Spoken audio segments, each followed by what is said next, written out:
Hello, everybody. How are y'all doing today? I'm on my computer, so if I sound different and you hear a clicky clacky, that's a Jacob. Sorry. Jacob has to work on his computer. So there he is. Sorry. So I'm on my computer, and I don't have as good mic set up as he does, so we're making it work. Sorry. I'm on my little Audio Technica mic. But, hey, thanks for being here. Thanks for being a patron. Thanks for signing up for this DrawClass. I hope today is a day where I can paint. You know, it depends on the day. Who knows? But I think it's going to be good. I have a bunch of references for you. I didn't really prepare a lot for this stream because I figured it would be more of a demo stream. But if at any point anyone has any questions, let me know. We'll wait a couple minutes. Wait for people to come on in. Zappy, thanks for being here as always. I'm just saying hi while you're waiting to start. Oh, okay. Jacob's here. Hi. Do you like this light that's coming in that's like absolutely blasting me? Because I don't have your fancy camera. I have my little Logi webcam. Your little Logi? My little Logi that has little speakers on it. Hi, Felicia. The rare hi, Felicia. Whoa. Normally it's bye, Felicia. Yeah, not a bye, Felicia today. Well, we don't know. Well, what your sexuality is. Yeah, you could be. You could be. Who knows? Hi, Negapol. Hi, Andrew Bird. This would be bad reference for a digital portrait painting. Because there's no contrast whatsoever. Because I am white like a ghost. And then my shadows are like what my skin tone actually is. It's pretty funny. I am a bye, Felicia, actually. Whoa! Yeah. So this is ultra rare. It's hi to bye, Felicia. Hi, bye, Felicia. Hi, bye, Felicia. That's incredible. Hi, bye, Miss Felicia. I like that. That's all I could come up with. That's good. Because there's not more of a username than Felicia, really. No. But that's it. Anyway. Should I get started? What do you think? Oh! Kayla, thanks for being here for your first DrawClass. Wow, thank you. I said it earlier, but it's the DrawClass that I've prepared the least for. But think of it this way.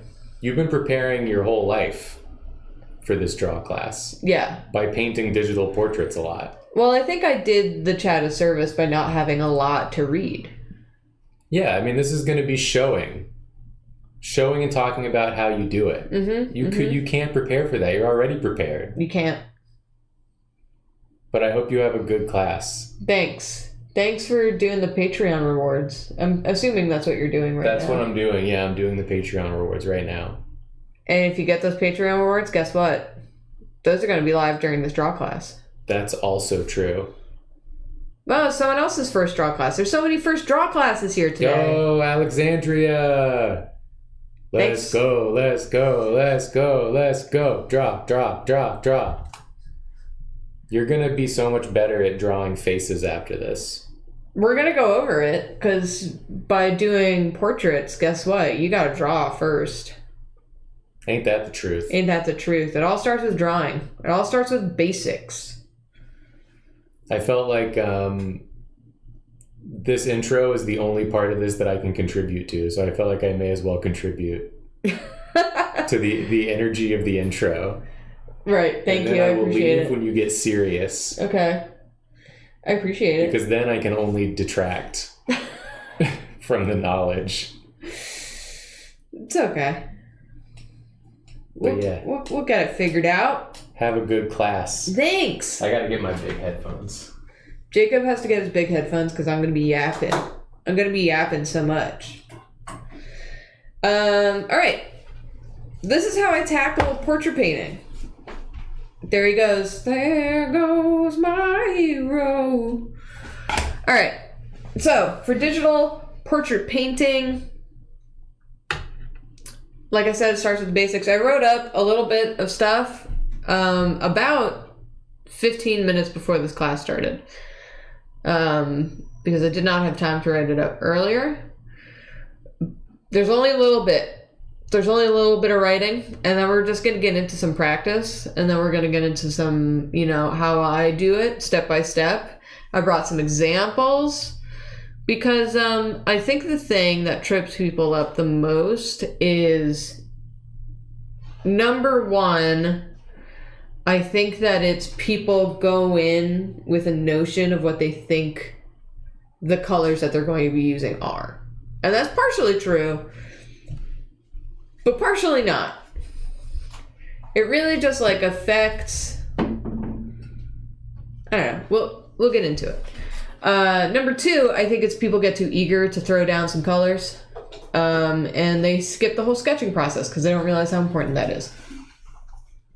So, I wrote up some things. There he goes. He's cracking. Sorry. All right. These are my general thoughts about portrait painting and what, can set you up for success, basically. Number one, also, there's going to be a lot of spelling errors. I did not spell check this. I'm sorry. So, good, clear reference is key.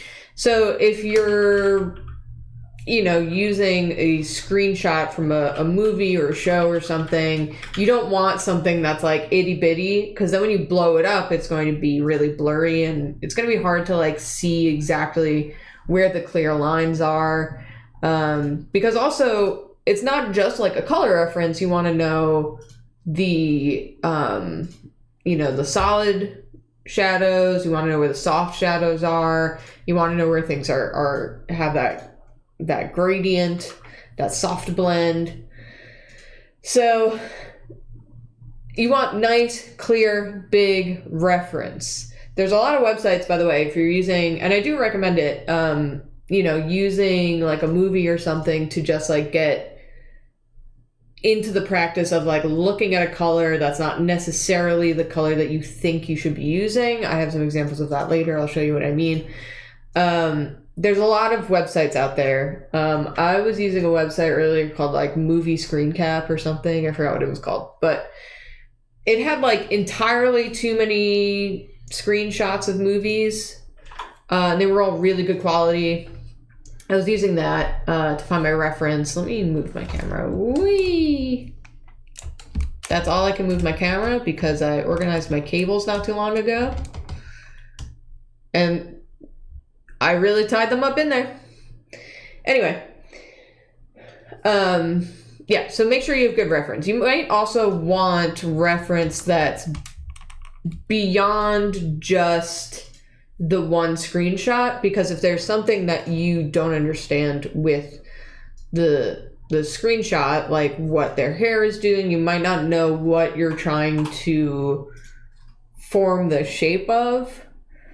So you might want to pull up other reference just to know, okay, I understand what this piece is doing, because this part of the screenshot isn't clear. I know what it's doing because of my other reference, the hair is doing this or whatever. This is what the clothes are doing, stuff like that.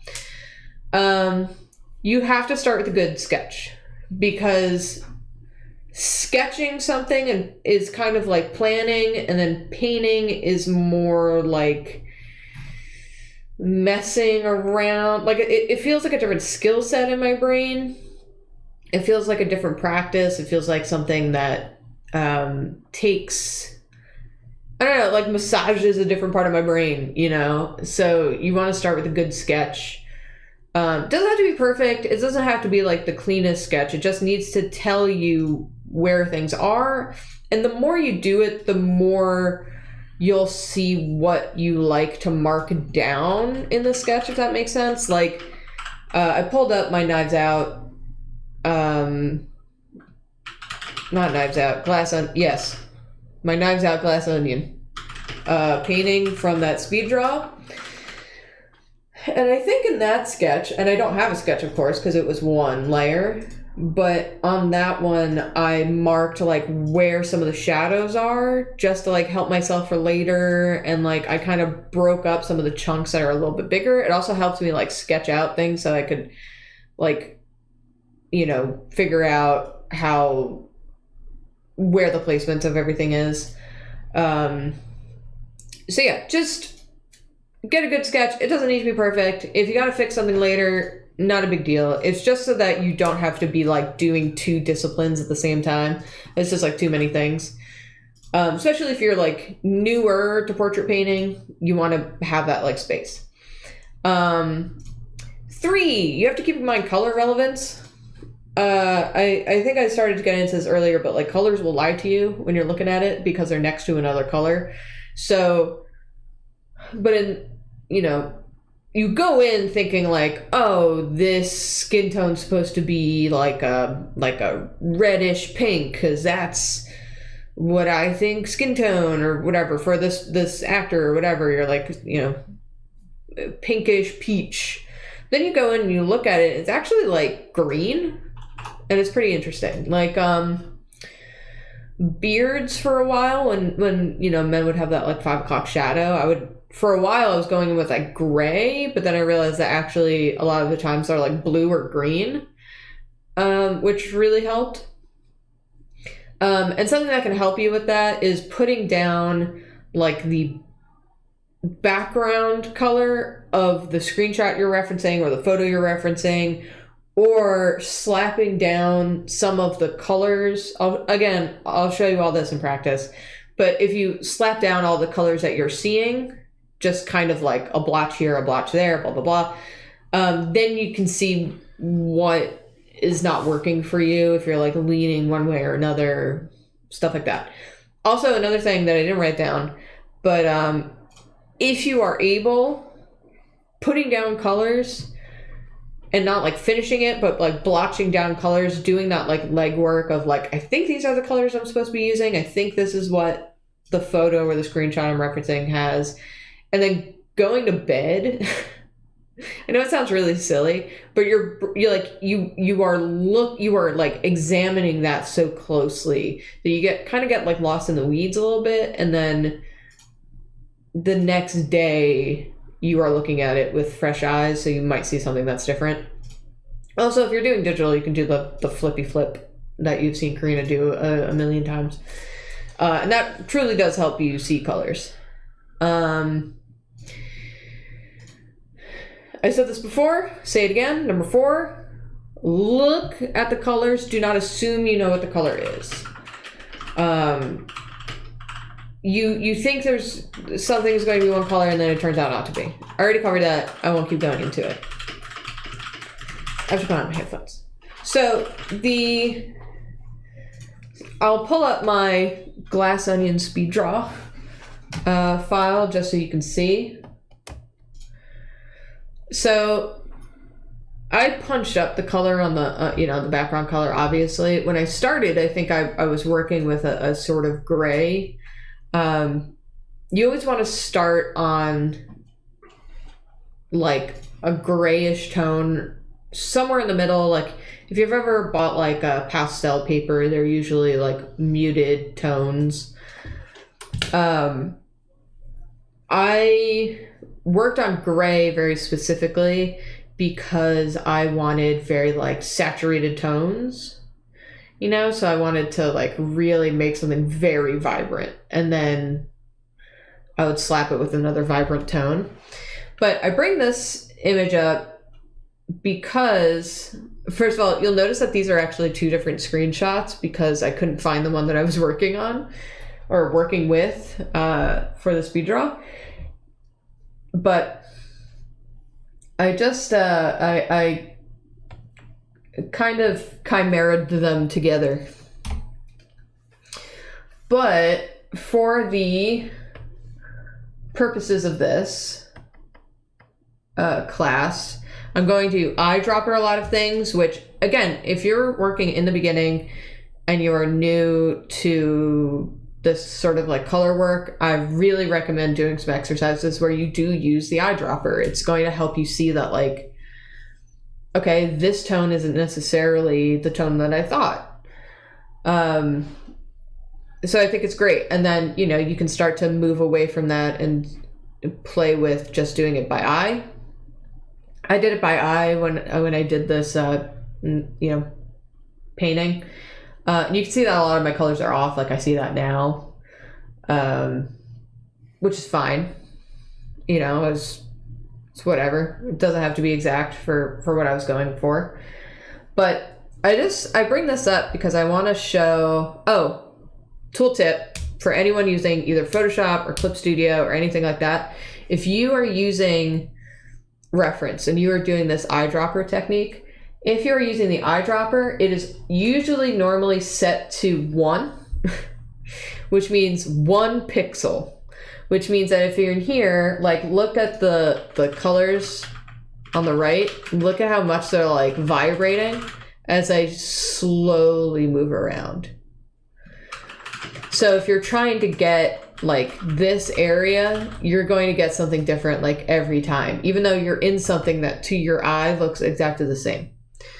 So what I recommend is that you go up your average color, boost that up to, you can do 5. I usually live somewhere around 5. So you'll see, is that not how that works in Clip Studio? Let's check. Pick it, yeah, okay. Maybe it needs to be more in Clip Studio. Okay, so see it's vibrating a little bit less on the right there. It's still vibrating, but like we are moving in a, you know, maybe it actually needs to be less because the image is, no, it has to be more. Anyway, figure out the number that works for you. But it's, see, like this whole area vibrates very little, and I'm going down his like side of the face.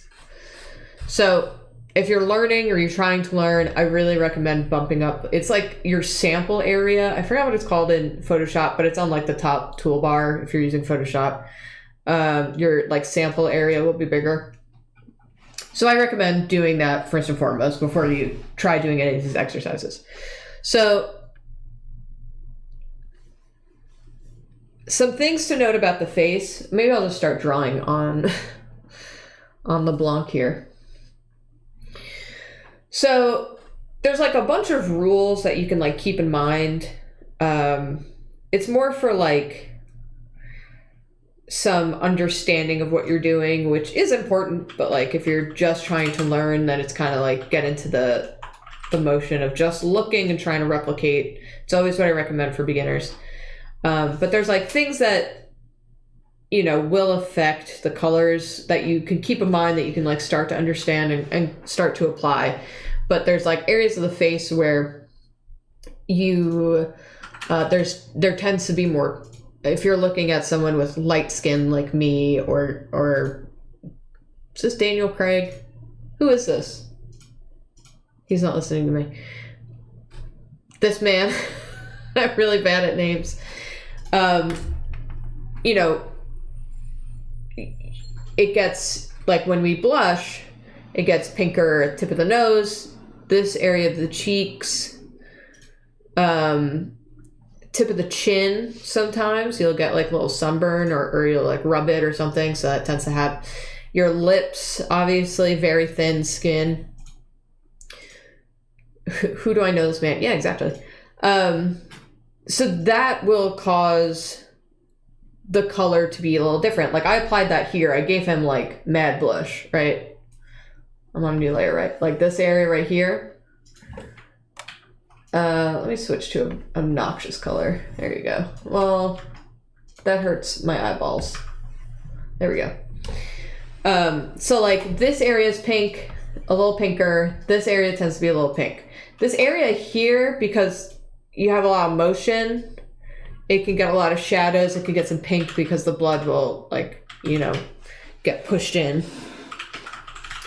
And then your ears are pretty translucent in areas and also collect a lot of blood because it's very, very thin. So this tends to be pinker. And then there's not much going down in the lobes, which is why it doesn't hurt that much when you get a piercing there, right? So, like, this area of the face and here tend to be a little bit more pink. Thank you, Zappy, for confirming this, Daniel Craig. So you just want to keep that in mind in, like, the back of your head, right? Also, you want to think about, like, the planes of the face. What parts stick up the most? I mean, it depends on, like, where the lighting is coming from.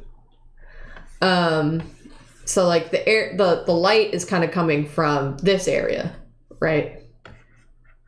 Like, the sun is kind of behind us to the left, right? And it's going down. So when you think about the planes of the face, you have, like, the top of the cheekbones. You have, like, you know, the temple part of your head, which is a square part. So you have, like, skull, cheekbone. You get, like, the side of the jaw for, you know, kind of. It's like kind of like a mid-ish area. But these are, like, the highlights. You get the tip of the nose here because it's sticking out the most. And then sometimes, you know, in this case, Daniel Craig's case, you have this part of the mouth. The part that, like, rolls over your teeth and down into, like, your cheek area. There's, like, a muscle there that kind of pops it out a little bit, right?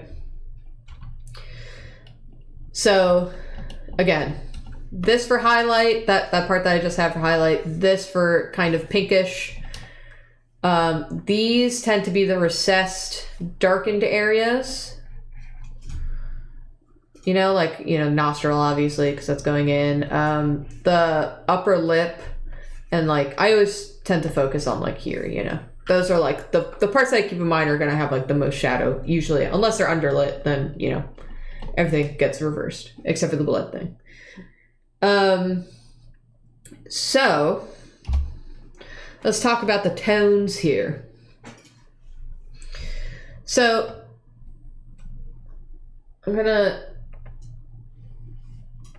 I'm also, like, pretty new to... There we go. Can you see that? No, you cannot. Anyway, I'll just keep it to this color wheel. So you'll see, I hope that's not too small for y'all, sorry about that. You'll see that it is, like, kind of in, like, the peachy sphere that you would expect from Daniel Craig.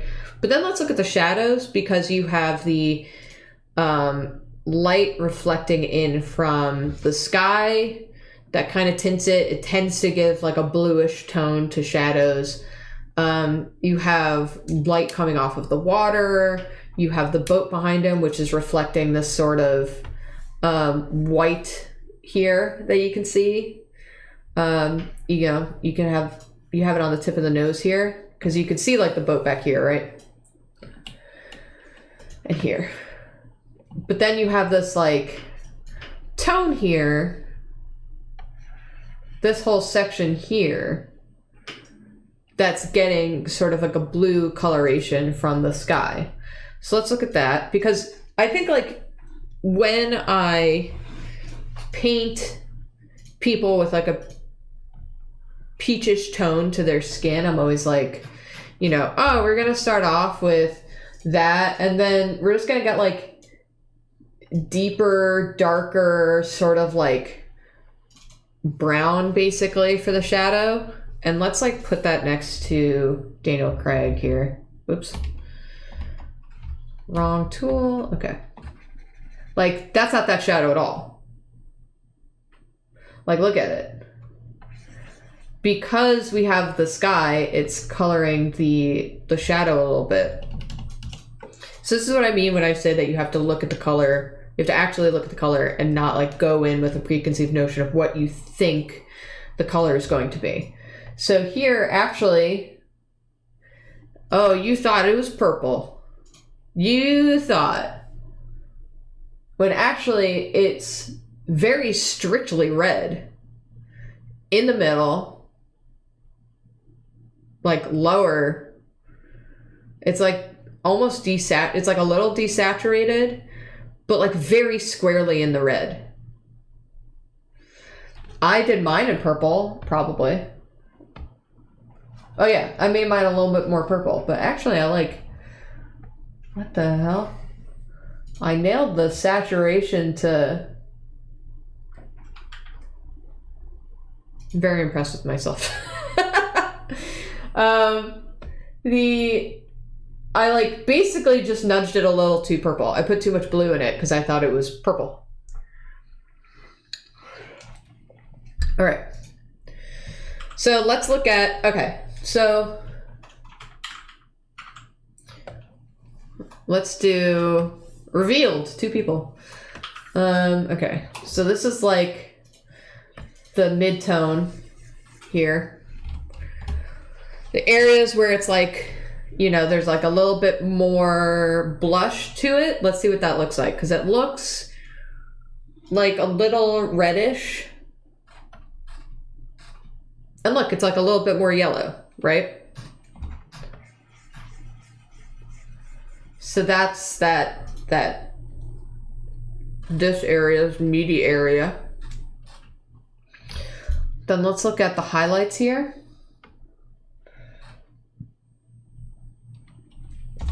It's about what I thought. Actually, it's not as bright as I thought. Let's look at that very highlighted area. Okay, there we go.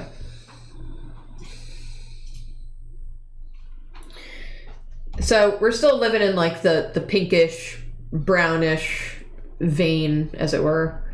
So let's look at this shadow here. Very red. Which I would have guessed it was red. Just because it doesn't look that purple. Yeah. So it seems like the shadows over here that are very deep and not getting hit by like any sort of reflective light are sticking to the reds, the peaches, the, you know, those sorts of tones. Where we get back to the part where we're getting shadow away from the sun, we're still living in the red zone. Look at that. It's actually bonkers to me. So maybe I lied this whole time. Maybe I have been doing it right. Let's just go diagonal to the right and down. That's crazy. That's cool though.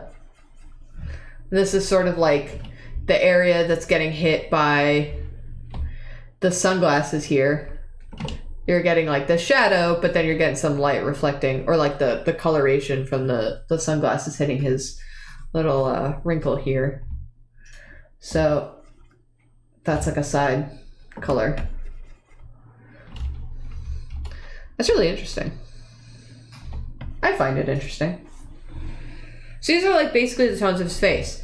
That's like pretty general because there's a lot of, you'll just see when I start moving around his face, like where we live in the wheel here, right? Whee! So obviously I made him a little bit more yellow, a little bit more purple. Like, let's look at my colors here. Let's get rid of that. I went, let's see, my skin tone here. So, oops, I need that one. Please come back. So I made my skin tone, my medium tone. I made it this. I made the highlight this. Yeah, look how yellow that is. I made the blushy part of his cheek this color. I made the shadows of his face. I stayed in the, yeah. Okay. We have this reflective area, which I think I put like over here or something. What did I do? Oh, I put it over here. Let's see. Yeah. You know. Not too bad. Let's compare them.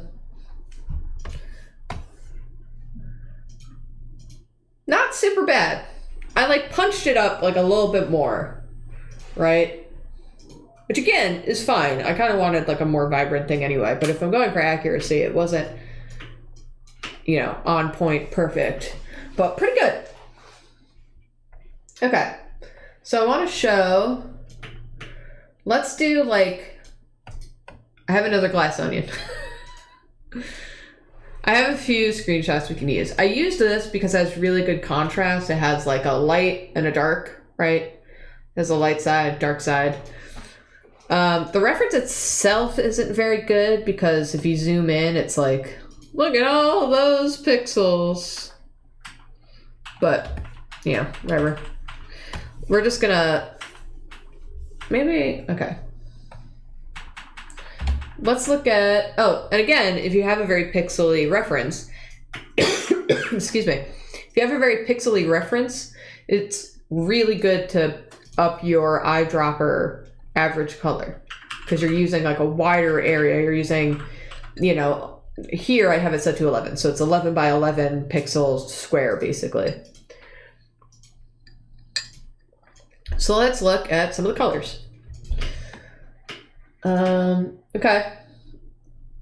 Pink, it's, you know, it's going to be similar to the colors of the image that we just looked at because they're from the same movie.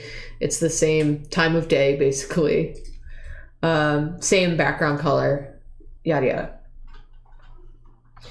So, yeah, we're like living in the same area. Now this gets a lot darker, but it is in that like reddish,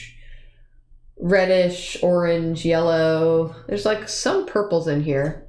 And then you got this reflective color here, which is actually a lot more purple than I thought. When I look at it, it looks like a light blue. But this whole area is so much more purple than I thought. That's cool.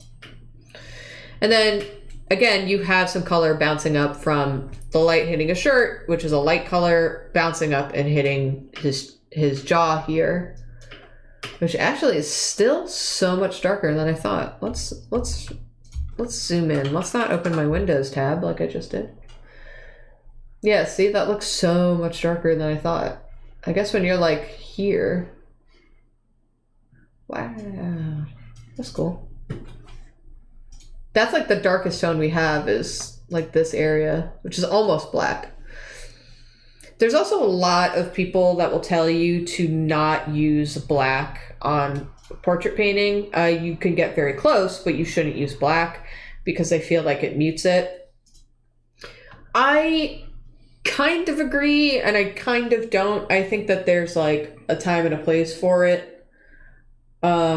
I try not to go into black. I will try to do this like deep color. Like this isn't all the way at the bottom of, like that's the bottom.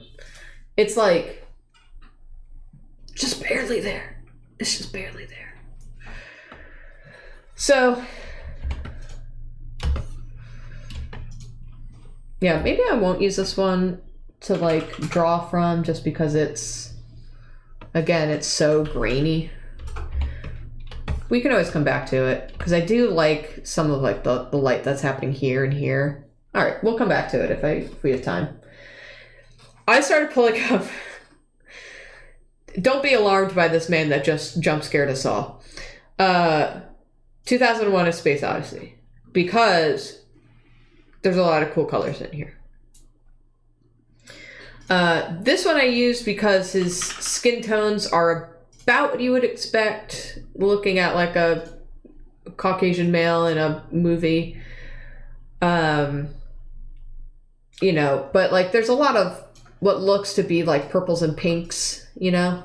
I also used this guy as a reference because there's so many images that I pulled up from this movie that have very different color schemes to them. And I again, I think the hardest part for people in portrait painting is this he's a, in this case, Caucasian guy. His skin's going to be peach or, you know, pale or whatever. But because of like the lighting and things like that, it's going to change what it looks like, right? For example, let me just move this over. Beep, beep. He's looking like a Pepto-Bismol commercial right here with some streakies, you know? Boop. I like this one. Again, very different because it almost looks like green to me. You know? It has these like, I guess it's like bluish green. Yeah, we're living in like the teals. Yeah, see? This is all green. Isn't that wild?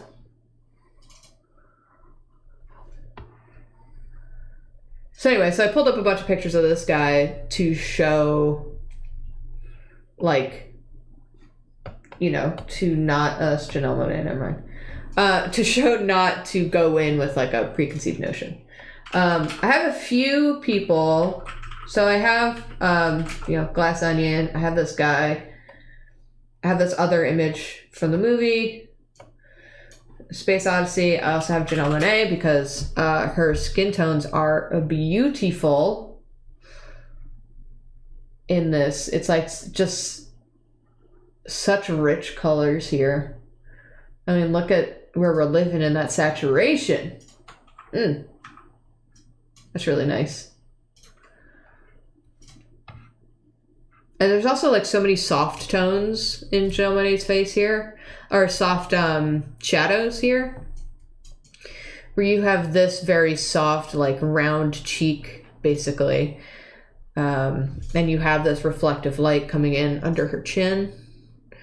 And you have this very, like, not harsh, but sharp. Can't think of the word that I'm looking for. Tone for the highlight, you know, for the light that's coming in, that's like behind her and out of frame, right? I really like those tones in that image. And then there's Dan Stevens looking like he's in a Eurobeat music video. It's Dan Stevens from the movie The Guest. Because his shadows, he's like he doesn't really have a lot of shadows here. Like, look between his like regular skin tone, shadows, and then you get this like pink, right? But I thought it would be cool because of the background color and stuff like that. I think let's, you know what, let's start with Glass Onion, Mr. LeBlanc. Let's get into some sketching here, unless anyone has any colors, but or colors? Questions. If anyone has any questions, you know, feel free to fire them off. But yeah, I just want to show you guys the process of how I do this stuff. I do recommend The Guest if you're looking for cool lighting reference. The Guest is really good. The movie The Guest. It's on that movie screenshot website I was telling you guys about earlier. Glass Onion has some really cool tones. I think like the Barbie movie. I haven't seen the Barbie movie yet, but I was taking a look really quickly and it seems to have some really cool tones.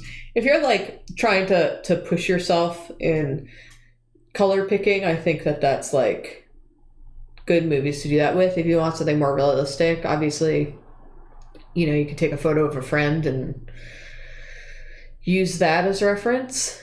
But yeah, let's start with sketching LeBlanc.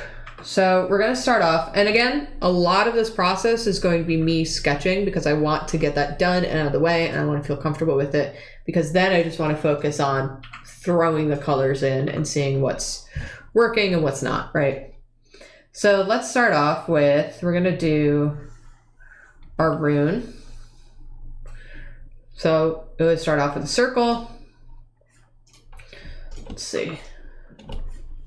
Let's do, he has a slight tilt to him, but not too bad. Not too much of a tilt. It's like looking at us, right? Yeah. So, there you go. Let's split this up. His eyes are a little bit higher up in his head because he's kind of looking angled up. right? Split this. I'm just trying to eyeball this. So then his mouth, he has kind of like a, yeah, okay. Let's see, then we got, I'm just gonna, I kind of jump around when I do these now, but this is always how I like measure out my faces. I always start with the circle, I start with the center line. Something that I find easier is starting with like a 3/4 because you get that like sharp nose angle and it's easier to measure things from there, for me anyway. But I also always make the faces too long, which is something I've been trying to counter. Let's do this.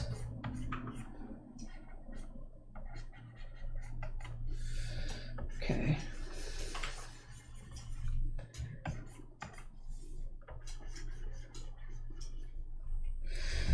So, whoop.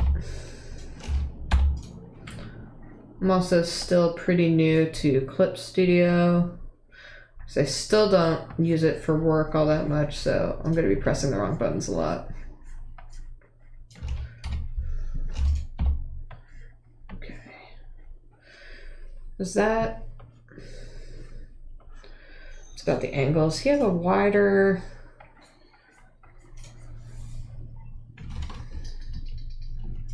Let's see.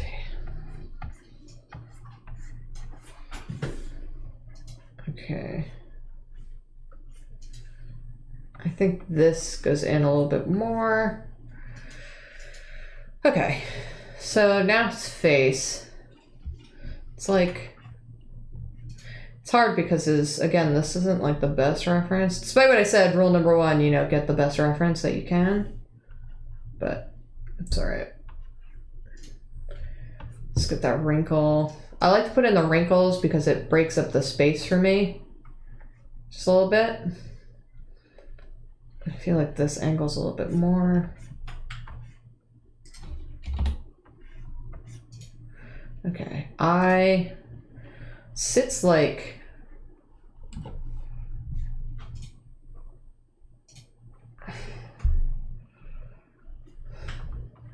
sorry, I'm focusing up now.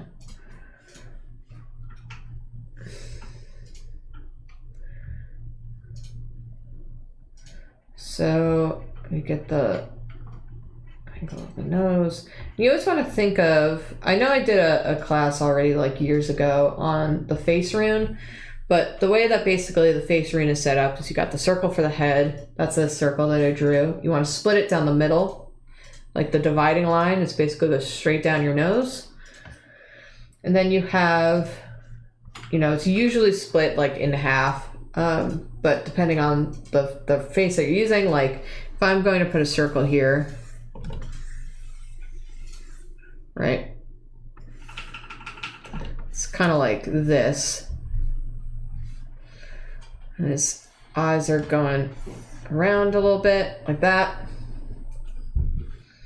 And then the ears usually line up. If you're looking straight on, the ears usually line up with like the eyebrows, but because the head is round and receding like in space and is being filmed with a camera with a very specific lens, the ears get a little bit pushed back a little bit. So you want to probably lower it. Like you see here, it lines up more with the eyes a little bit.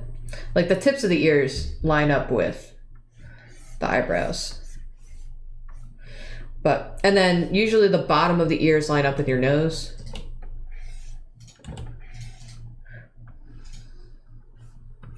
See, like that. So you want to keep that in mind when you're doing the sketch. So, you know what, I'll put that here so you guys can see the what I'm referring to, or see how it affects the drawing, basically. This drawing isn't going to be like the best because I'm trying to stream and teach and, you know, all that jazz. My brain's a little split.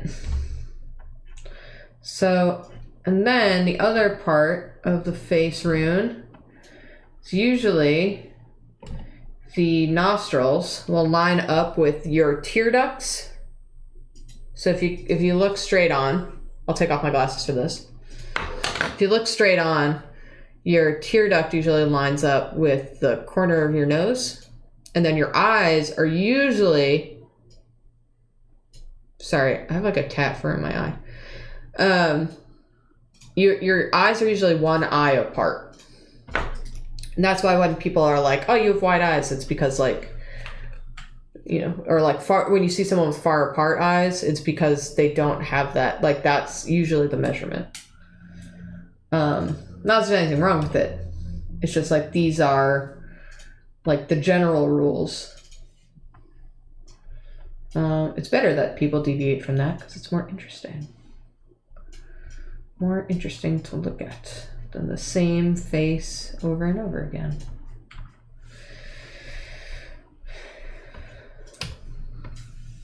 I'm gonna get rid of these lines so I can actually see the reference. Okay. Okay, and then the other part is that the eyes usually sit in the middle of this. You know, depending on if the head's turned, it's going to be different, but yeah, it's usually going to be sitting in the middle. I know I've drawn like a weird, scary clown, but trust the process. Okay. And I'm probably going to be pushing and pulling because I never get my sketches right, like right off the bat. Unless I'm like full focus in their mode and that is my goal. But if I'm just planning, I don't want to like get too stuck in the weeds. And that's another thing. Don't start with the nitty-gritty details to begin with because you want to be able to get the base in first. Also, you're going to be painting over it. No one's going to be seeing if your sketch is like a little messy, right? Okay. Like this. Yeah. This. We get this wrinkle that usually starts in the corner of the tear duct. We go down around for the cheekbone of the skull. Yeah, I'm gonna have to make this eye smaller, I can tell already. I tend to do that. That's okay. It's all those cartoons I watch.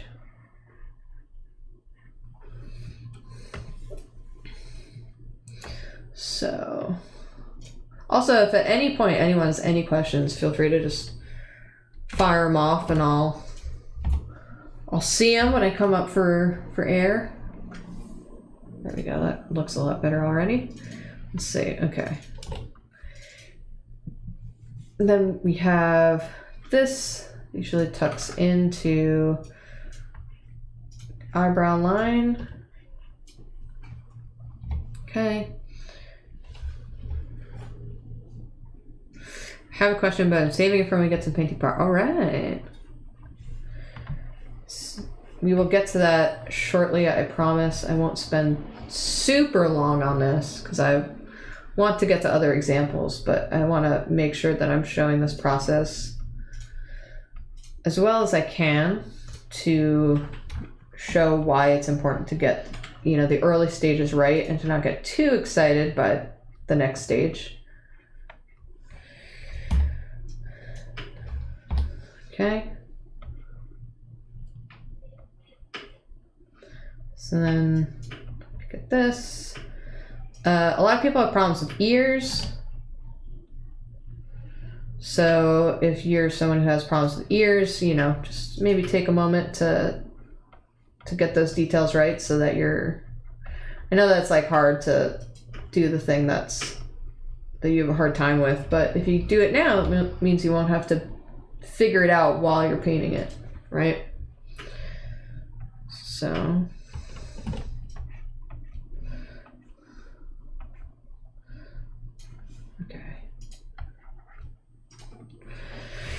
okay, so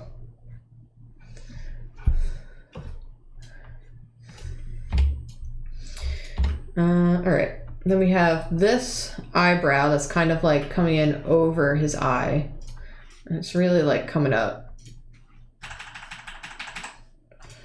Okay,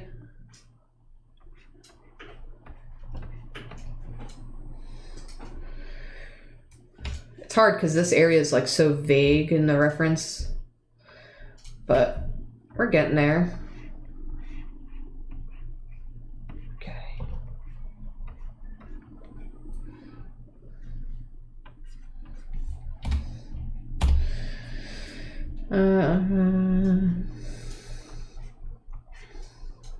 Okay.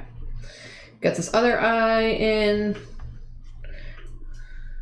Get this. We can see a little bit of this like flap, right? And then this, I like to mark out where like the darkest shadows are so that I know. Okay, then he's got a little bit of this crease. We have a little bit of this. We have like the bottom of his cheekbone kind of coming in. Kind of comes in here. And then we have this area for like the under part of the eye that like sits where it sits in the skull, basically. Right? Okay. Now,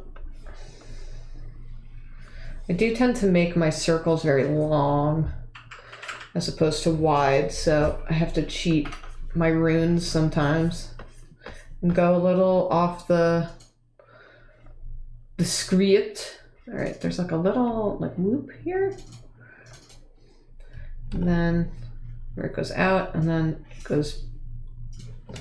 I think very geometrically, so I like to look at like the angle of this thing, and then try to replicate it, and then I'll soften it out as I go. So I think I went a little too harsh on that line. It's like this. Okay, whoops. Okay.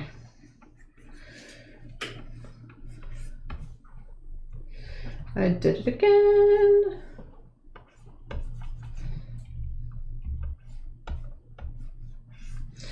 There we go.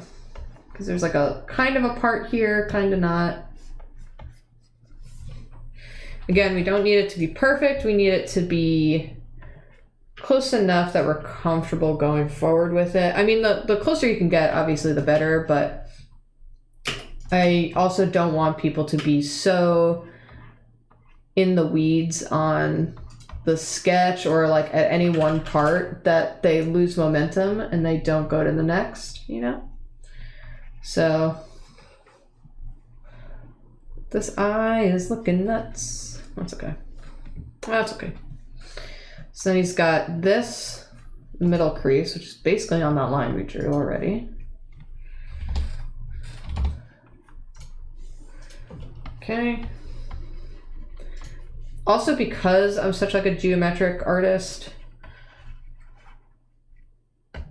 I can get a lot of things wrong in the beginning stages because I'm like generalizing and I'm like chopping things up. I think this nose actually needs to be raised. Let's see. Just a little bit. Is that better?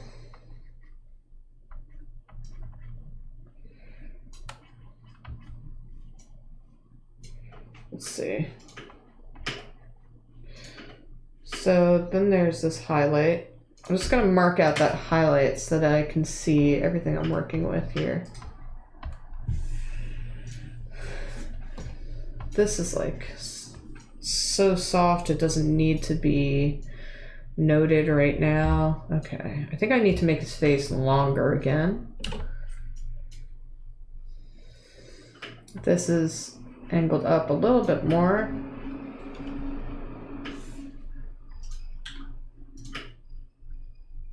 Okay. Like that.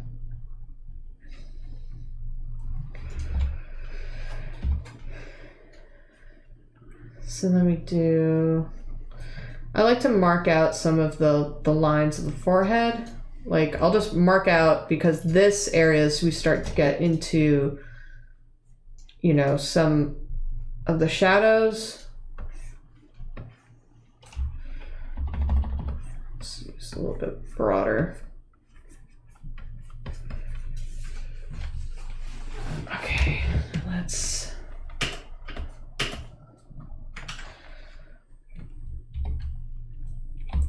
go in. Oop, I'm in the pen. There. Okay. So let's do the mouth. His mouth sits pretty low, I've noticed, Daniel Craig.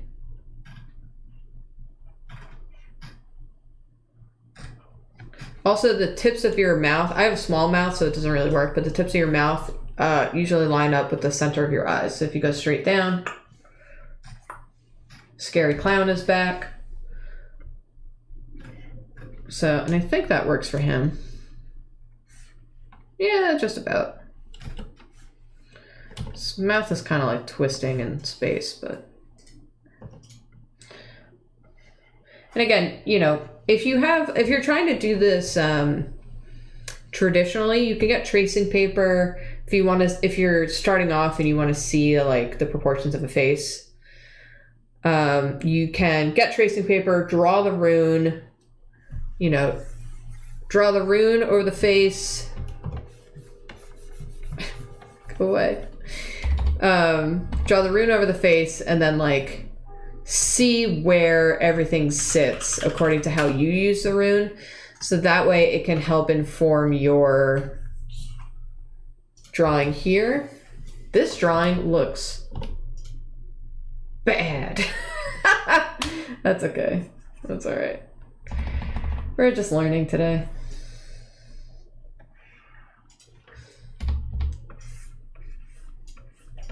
Okay. I think once we clean it up, it'll be a little bit better. Whoop. Okay. Also, everyone that I ever like sketch out for a painting looks so evil because I chop them up into, you know, geometric shapes. Okay, so his face is a little bit longer. I'm looking at the distance between, like, you know, here, basically. Or is it that this needs to be raised? Maybe this needs to be raised. It's also got this, like, Joker mouth going on because of the circle that I drew earlier. Okay, I do think this needs to be raised, but also the corners of the jaw need to be lowered a little bit.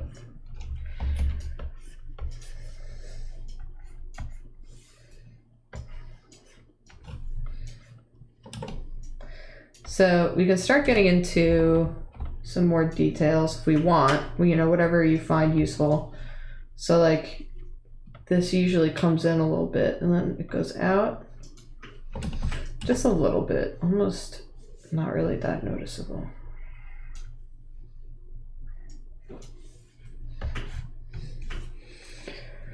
Benoit Lugosi, really good. I mean, you're not wrong. Yeah, it's like he needs to be a little, it's almost like I need to go,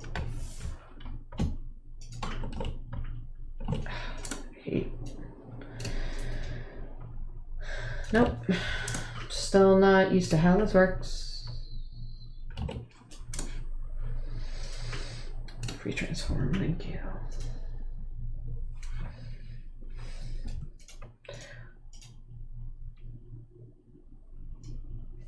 There we go.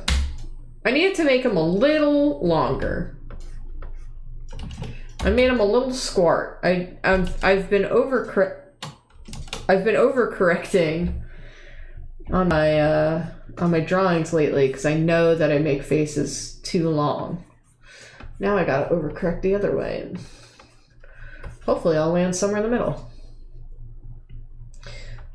But that stretch already looks a little bit better, I think. Yeah. So there we go. What do you think? Does it look better? He doesn't look so scary. Okay. Again, I like to mark in these shadows because it helps me when I'm painting.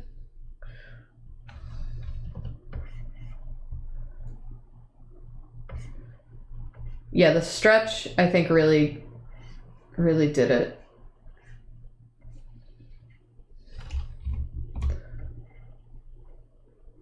I want to go back to doing practices in my own time. I haven't really had time to do so. So we have this area for that little highlight. We got this cheek.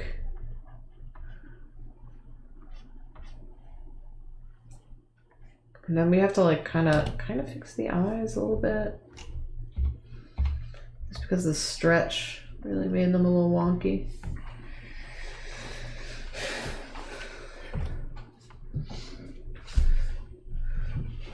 Okay.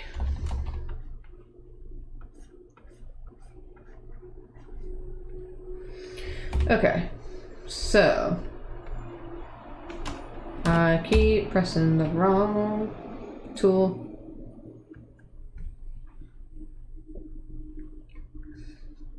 So we have like lip, chin, which definitely means I'm still a little...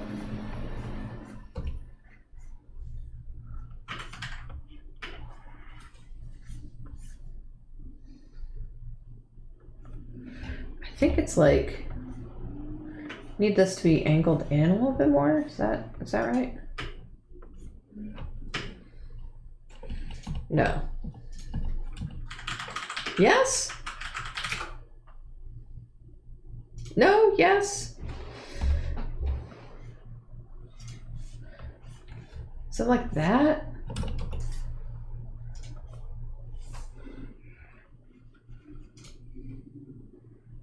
Yeah. Let's see. Let's draw the shirt here. Keep pressing the pen button instead of whatever.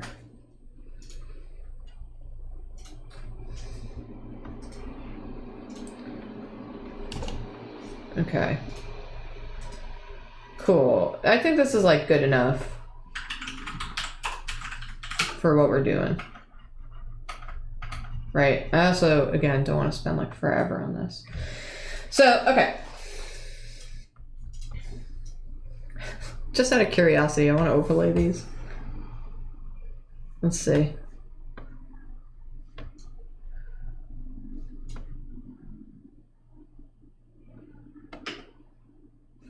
Okay. I mean, the eye's too high up. Again, it's a stretch thing. I have to...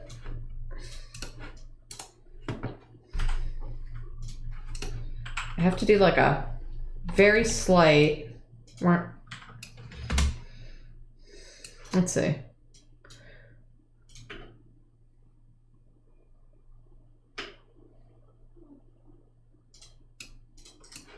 Yeah, it's like I created too much distance. What, here? Let's duplicate this and then we'll play around.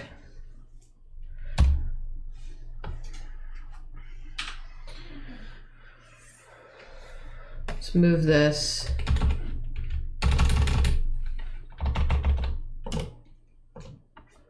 And then let's just chop his face up a little bit. That's fine.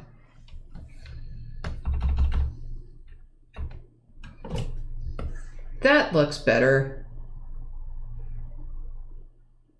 His eyes are still entirely too large, but with those little tweaks, we got there.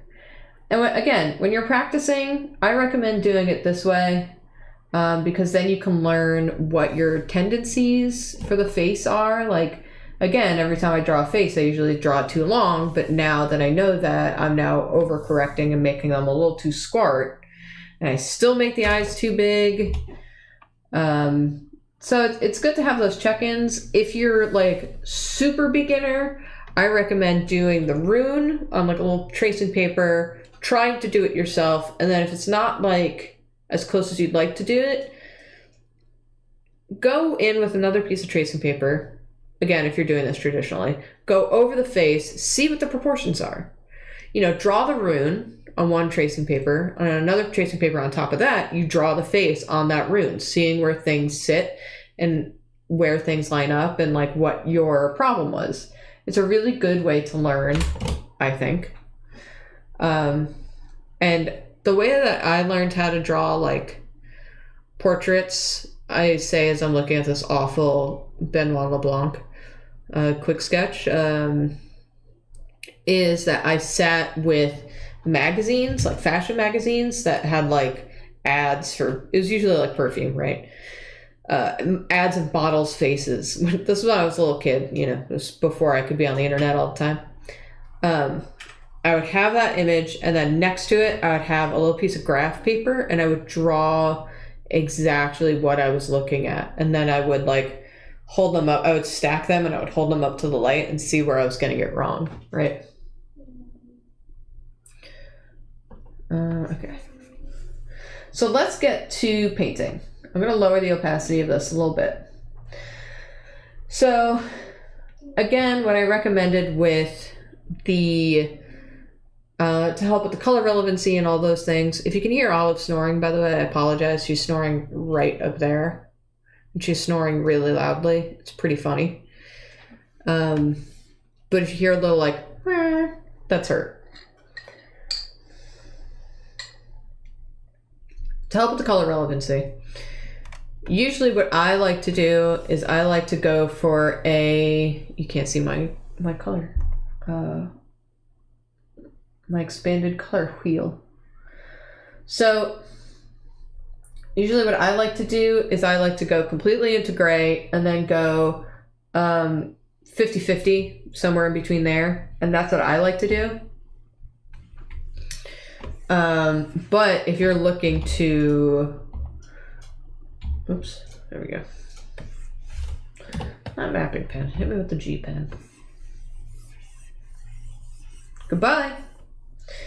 But if you're having troubles with color relevancy, you can do the background color. And I'm going to eyeball the background colors just to show the difference between what you think you're seeing and what you're actually seeing.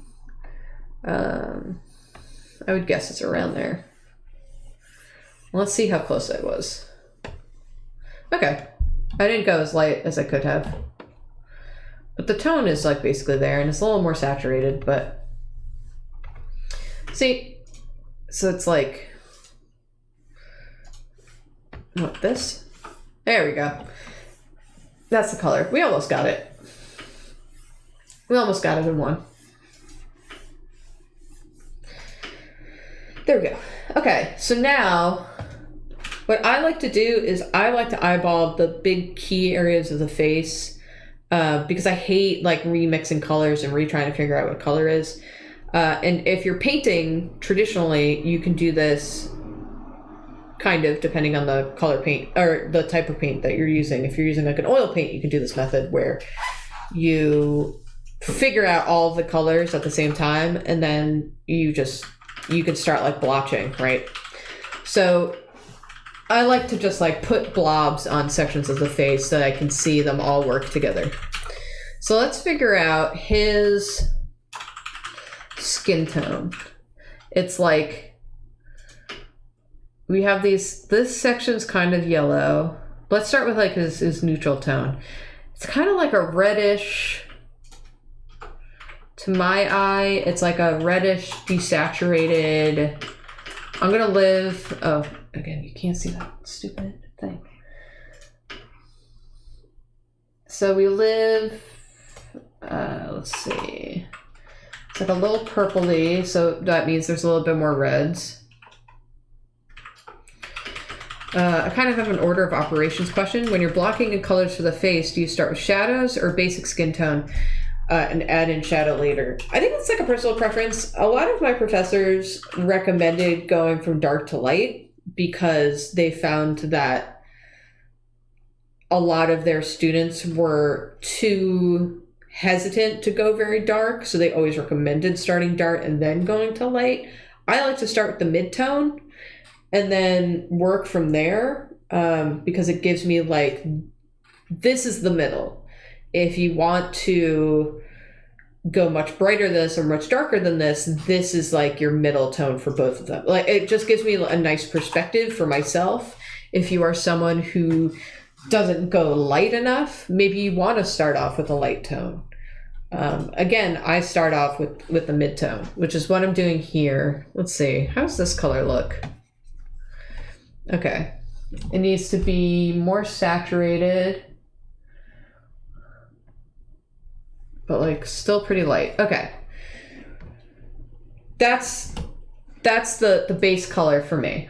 So I know that I was looking at this area when I found this color, so I like to just kind of like, it's that. And then you can look for areas again where you think that it lines up. Like this one's a little deeper of a color, like maybe there's some deeper reds, maybe slight purpley tone to it. Like,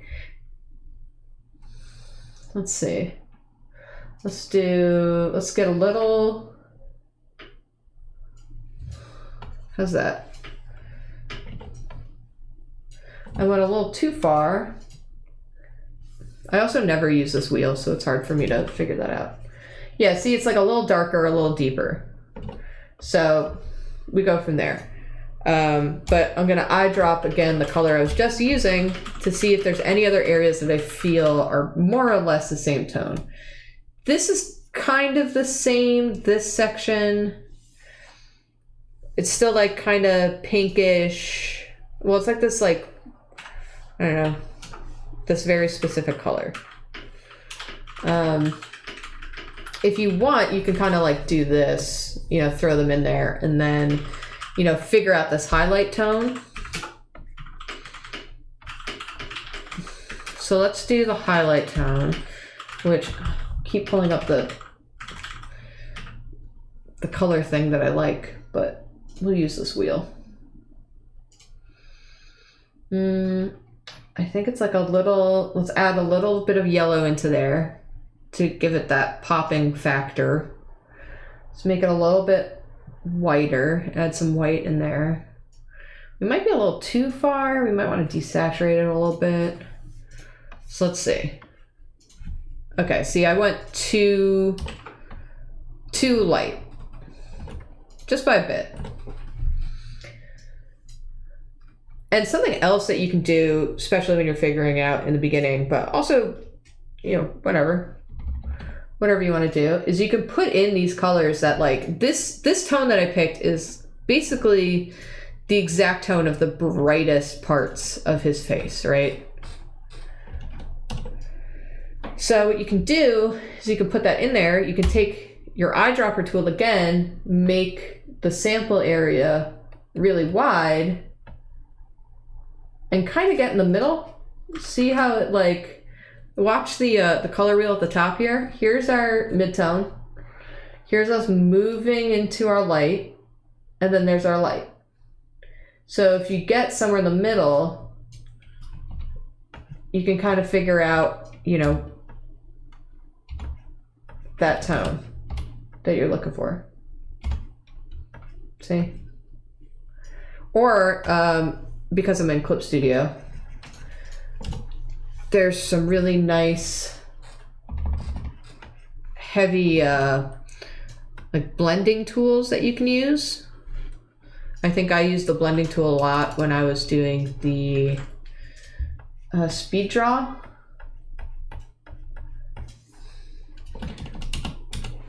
But again, we're just trying to figure out the colors here. So let's figure out this tone. Pulled up the thing again. I'm gonna keep doing that. Make it a little lighter, a little more yellow. How's that tone looking? That's some money. That's pretty good. I know I'm making it look like he's got a million wrinkles or like face gills, but that's just for reference. We'll make everything softer and nicer and not pop quite so much.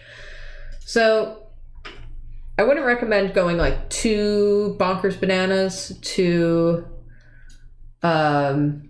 you know, throw these colors all over the place, because again, depending on where the face it is, a highlight here can be different from a highlight there.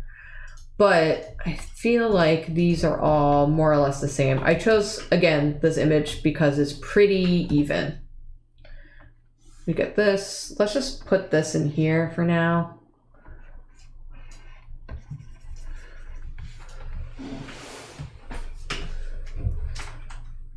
Are you using a color picker website off screen? I am not. Basically, the color picker that I keep referencing, that I keep pulling up that you guys can't see, is because I double click here. It's because of my work with Photoshop, is that I always go in here and then I pull up like the color settings menu, which I can see, but you guys can't, unfortunately. But it's just what I'm used to. It's just a bigger like color wheel. Hi Al, I watched your new animation earlier today.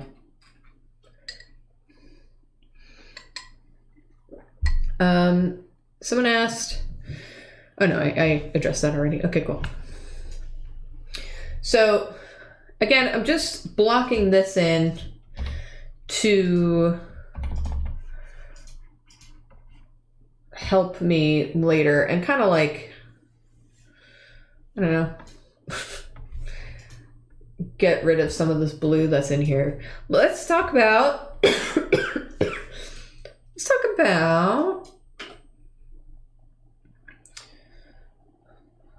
let's talk about this area. This area, here we go.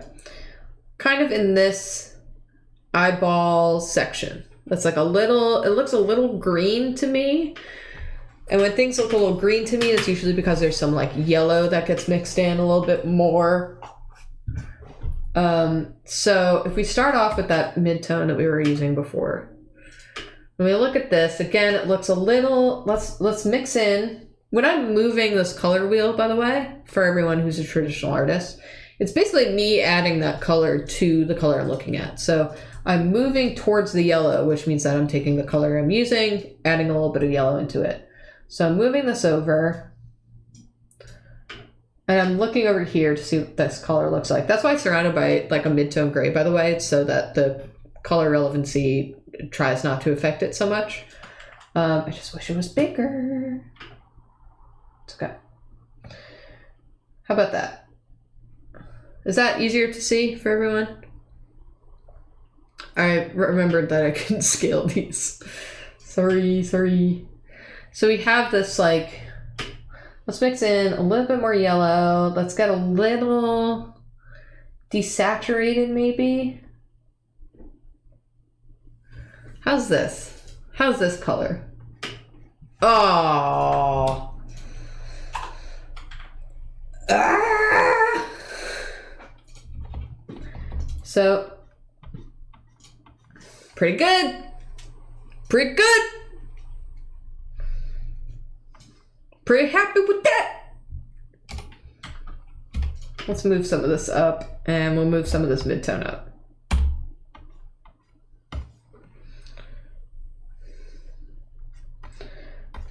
So, okay, we'll move some of this like green that I made, which isn't green, but it looks a little greenish because I used, you know, I added in a little yellow. So this area is a little green. And by green, I mean not green at all. Let's look at the shadow color here. It's looking like the mid-tone plus, it looks, again,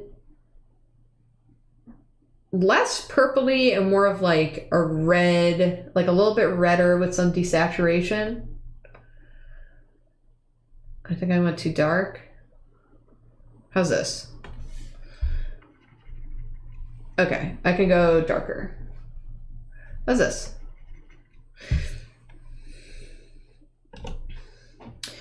It's like this, I got this area, but then not the dark area. So, did you see? Okay, I'm using the same color. When I put it here, it looks so light. Like, because you can see it popping against the shadow. I put it here, and it's the darkest thing on my screen. Color relevancy is wild.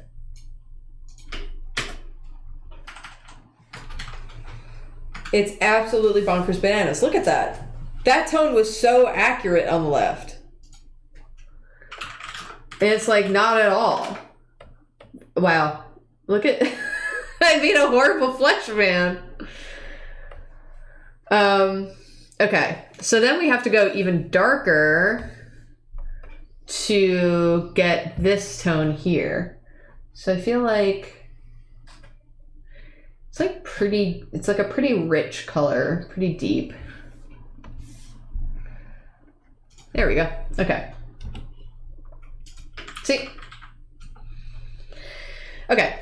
So then let's work on the left side of the face. We've blocked in kind of the right side. You know, we'll do some push and pull to get more of those tones in there to make them look less like a weird de-skinned human. Okay. So this left side, did it again. It's like red, deep red, maybe a little desaturated. How about this? That's cool. That's cool. Let's just block that in.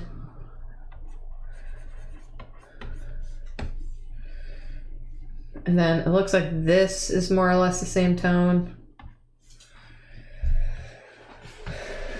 So then this color looks deeper. Oh yeah, it's so much deeper. This color looks deeper, so let's go in here. How's this? That's too deep. It's like desaturated red. Yeah. Okay. So let's block that in. Now, if you look very carefully, you'll see that we're starting to get back into like what looks like a blue here because you have that reflective light hitting this plane of the face. Something that might be helpful to some people that I could have brought up sooner, and I apologize that I didn't. I know that I talk a lot about like my face rune where it's the sphere and then I have the middle line and things like that. Another thing that's helpful for people is to understand like the planes of the face. It's kind of like, think about it like the, it's like a little bit like the Iron Man mask where you have like, if you draw a head as a box, it kind of like hits this, like your temple lines, it goes back, goes in, is like this a little bit. And then you have like the planes of the face to finish the box. So this is very funny. So usually the face gets broken up into these like 3 quadrants when you're thinking about light, shadow, and dark. In a very basic level, obviously there's highlights and things like that, because then you have the nose, which is its own beast. Gets split down the middle, things like that. But yeah, then you have like cheekbones. But when you think about like there's like 4 sides of the box, basically. There's like this side, there's the sides, the front, the back. That's what it looks like. So when you look at see you have like the highlights starting. There we go. You have the highlights in this section. If we were to even split it down the middle, you have the highlights here. You have something that's close, but is more of a mid-tone on the side.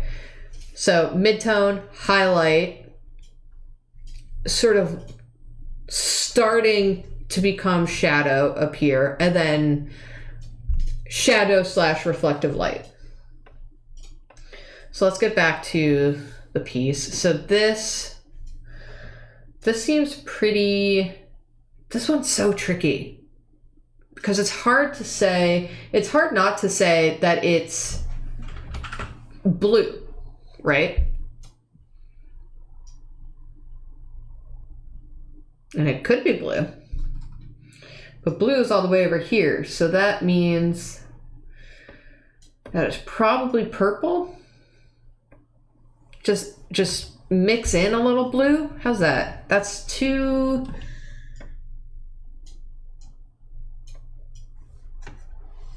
Okay. It's like, it's kind of like a gray. Yeah, it's kind of gray. Is that just gray? A little more saturated? Or is it yellow? Let's use the eyedropper to see where we're living. Okay, yeah, so it is in the purple. I just didn't go dark enough. Okay. So it's like, yeah. It's this purple. By the way, this is a good example. Let me just do this real fast. A good example of the eyedropper thing I was talking about. This is the eyedropper when I did it by 18, an average color of 18. That color is extremely close to that area. If I were to do 1, it's like close. It also depends like where I'm landing. It's gonna all be close.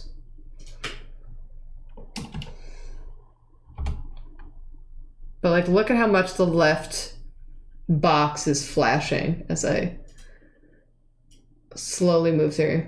See? Anyway. Let's do this.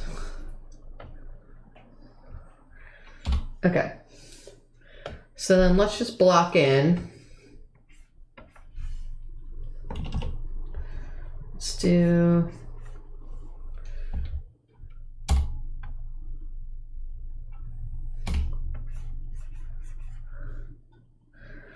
Let's do that. It seems to be about where we live for that. And then we have this highlight here. I'm going to say it's around the same color for now. Now let's look at, well, let's block this in some more.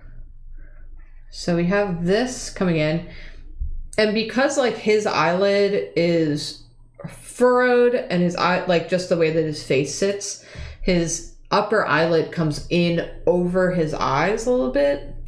So it's going to catch the light. So you have to remember that as like a little detail. So I am going to block this in for now, but I'm going to go back in. I'm going to remember that, go back in, pull that out later. Right? Let's just like block this in for now, except for I want to make sure I don't forget about that little pinkish area that's on his chin.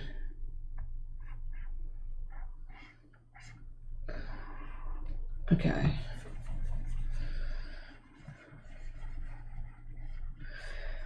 Cool. I accidentally went over that part that I was doing earlier. Okay. So this area here, it's like somewhere in between our midtone and the shadow we did. Let's look at it. Okay. Where's that on our little... I feel like I need to lessen this because it's a small area. Okay, cool. Oh, no, it is that midtone. That is... Once again, that's wild. Let's see without the sketch. I'm trying to get a face in there. You know, like slapping some clay in. And like, something else to keep in mind, edges will catch light, obviously. So, you know, the way that your face works is that you have bone up until like here or something, which is why you get sort of like a more harsh highlight there. It's because everyone has that like little part of their nose, and then it goes into your nose hole. So then it becomes soft. So you usually have more of like a little highlight right here. But then because this is like a little oily ball, you usually got like a little dot here. But edges will catch things, like the edge of an ear. You'll notice here, this little line here. So you can go a little bit harder.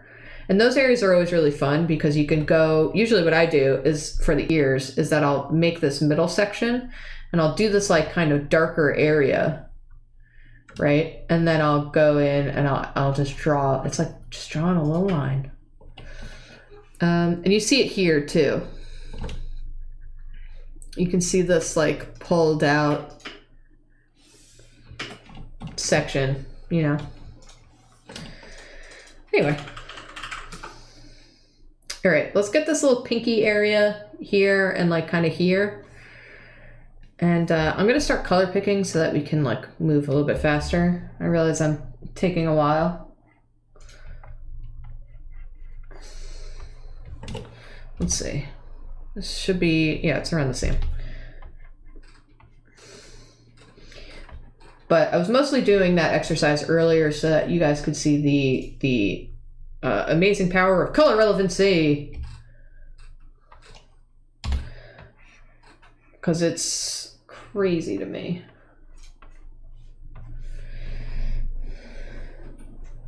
All right. You got sort of like the basic building blocks of the face here, right? So, oh, we should put in the shadow that's here, which should be, yeah. Just follow our sketch from earlier. And then it like tapers off, starts to fade a little bit into this like highlighted color. Sometimes what I like to do to indicate to myself that that's happening is that I'll like cross hatch. So I know it's like a gentle fade. Like he has like a gentle fade here. He has like a little highlight that's getting picked up. He has a little highlight on his cheek. Excuse me. Because we're shiny creatures. So, yeah. Also, something to note with eyeballs. Eyeballs are a clear-ish liquid. So, usually they get tinted from your skin because your skin is pretty translucent. So if the light is coming in, you'll it usually gets tinted like a little bit of like a blue or a pink. I have another reference. See, that guy's is pretty white. You can see like this is pretty white because it's getting hit, and then this is pretty pink. Here it's very blue. If we were to color pick this, look at that. Look at that. That's crazy. Look at this color. This is the color of his eyeball. Not his cornea, or not cornea, but iris. That's his iris color over there. And then for his other eye, it's this. And this. Those are his two eyeballs.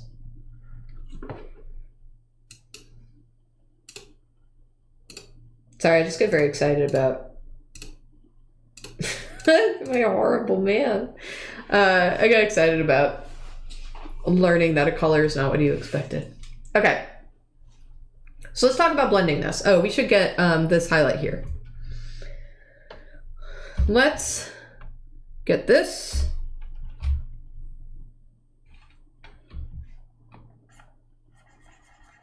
We pulled this out a little bit, right?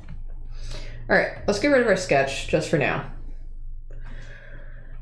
So now that we've blocked in the major colors, I'm gonna leave the eyes for the end because I, as well as a lot of other people, get kind of lost in the eyes. We like to make an eye and then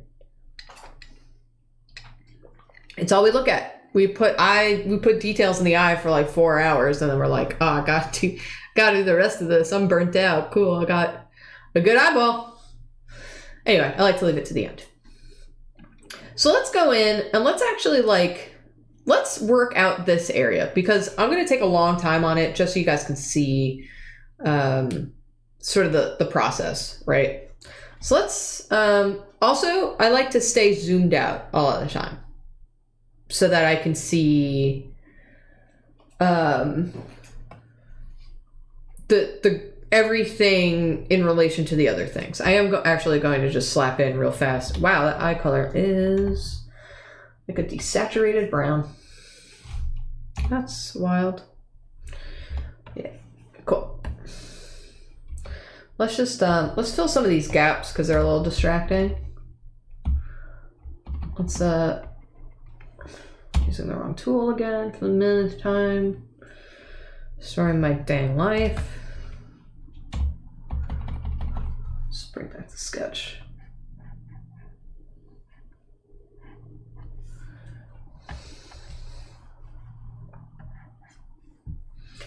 Okay. Let's fill in this eye. Wow, that can't be right. Let's make this sample size smaller. Even smaller now? There we go. There we go. Okay, so let's start to really shape this into Daniel Craig's face. Oops.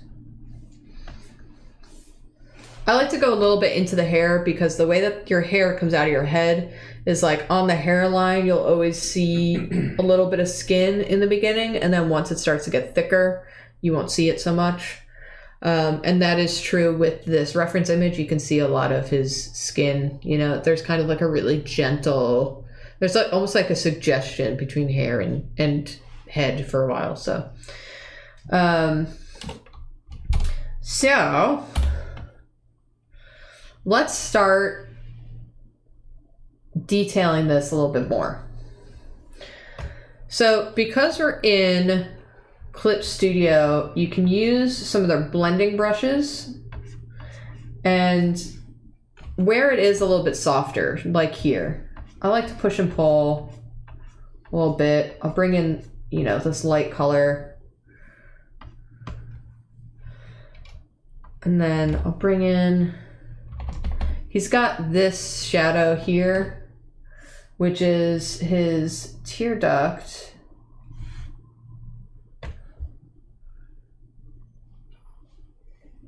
We get that shape right there.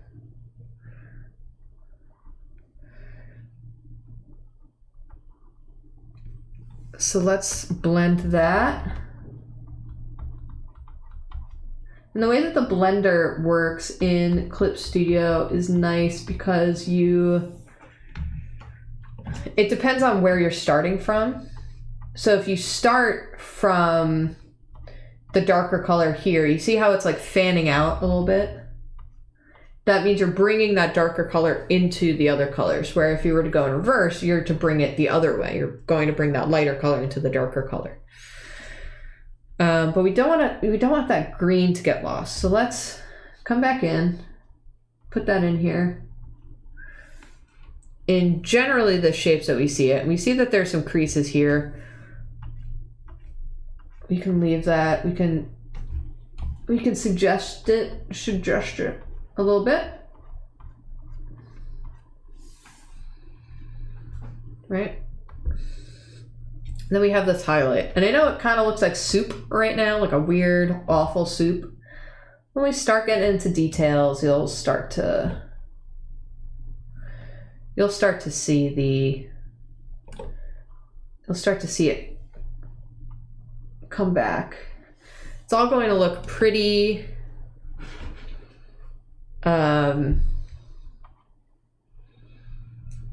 ugly for a while. So I asked, what would you recommend to blend with in Photoshop? That was a hard one because in Photoshop I do it kind of differently. I use the Kyle Webster brushes. There's some really nice soft oil brushes that are really good in there, some watercolor brushes that are really nice, and then there's some blenders that I use. I also just wind up going in a lot with the soft round brush to like push and pull a little bit. Question, do you put different colors / values on different layers, or do you tend to keep everything related to the same 1 or 2 layers? It depends how you like to work. I'm trying to do it in 1 layer for the traditional artists to see. I would probably be breaking it up into many layers, but not necessarily dark and light in this case. I would probably be breaking it up into like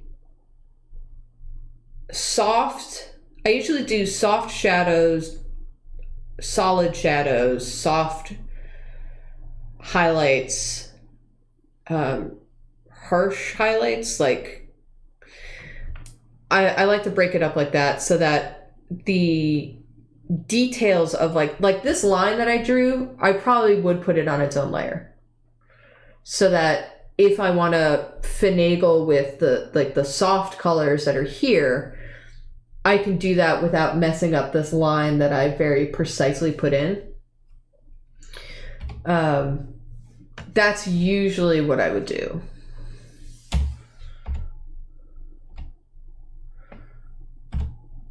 I'm trying to remember, did I use a lot of, I may have used a lot of like these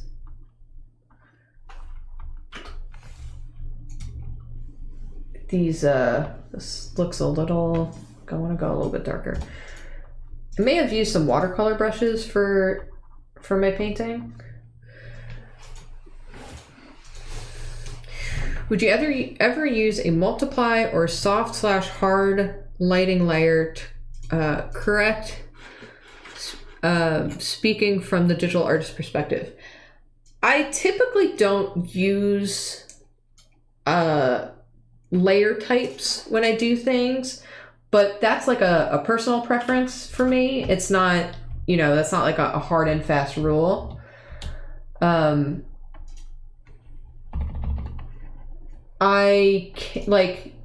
Sometimes it is nice to use a layer type to when you have everything down, and then like everything is more or less where you want it to be. You just want something to pop or something to push a little bit. I will like cheat it and put like a soft, like a big soft color on there, and then set like a color, like a layer adjustment on there.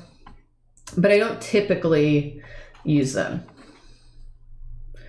I'm liking this watercolor brush for what I'm doing. And that's the other thing when you're painting digitally, don't be scared to try things out. You're not going to learn unless you do. So let's, okay. I want to bring back some of this.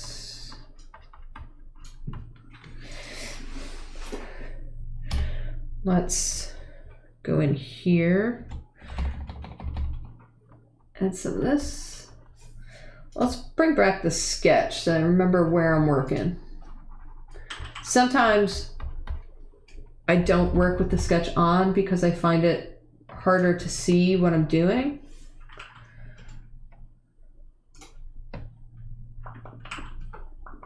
What is this? Whoa! And that's how my computer exploded. Okay.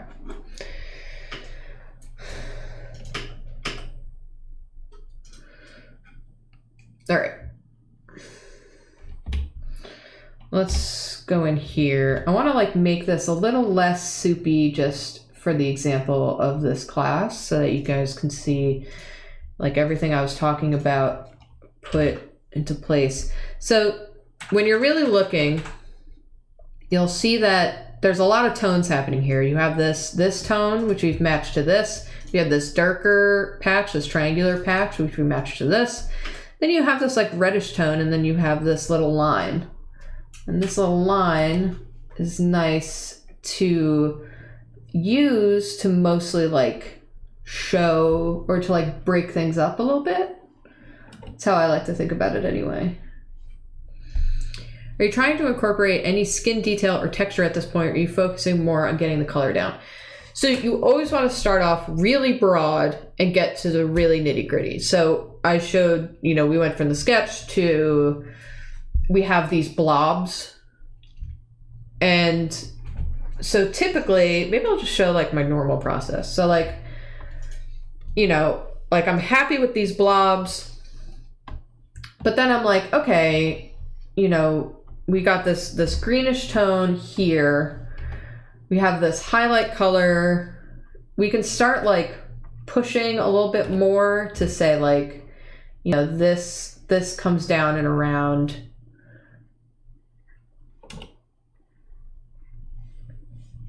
And cuts in a little bit, and then we get this nice highlight coming down. Then we have this pinkish tone.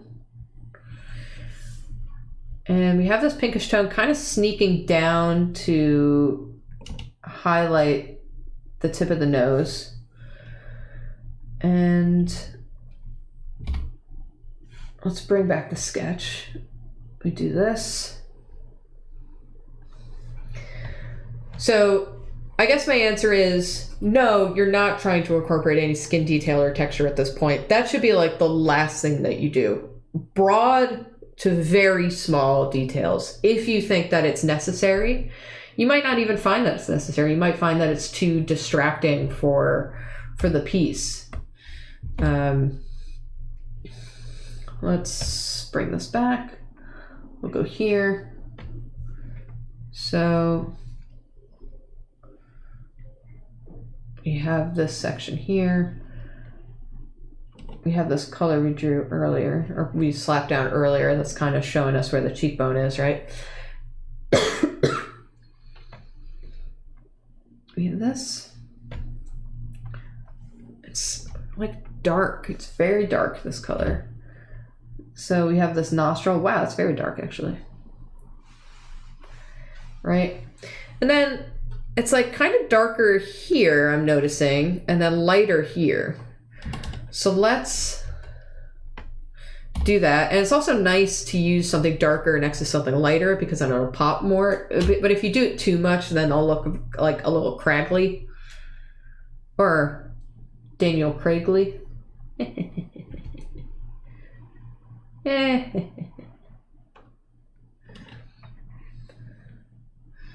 So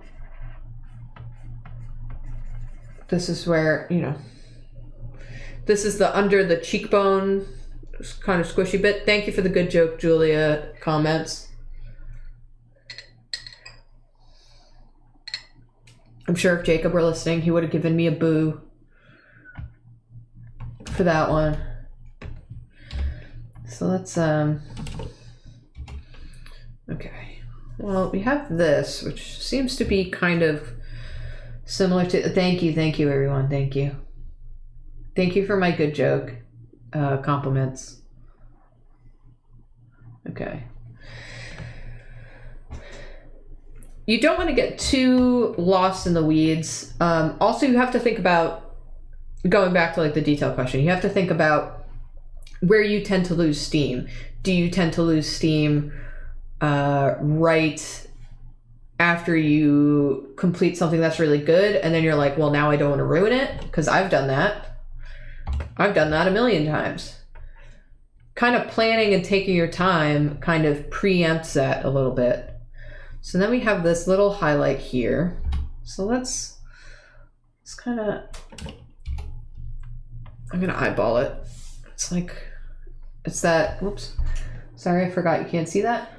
It's that sort of highlighty color that we had earlier. Actually, it's very much the highlighty color we had earlier. So let's bring that in. We can do that.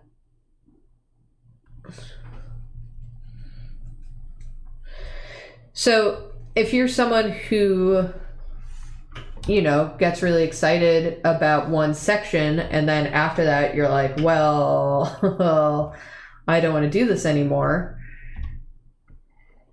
then maybe you should like try to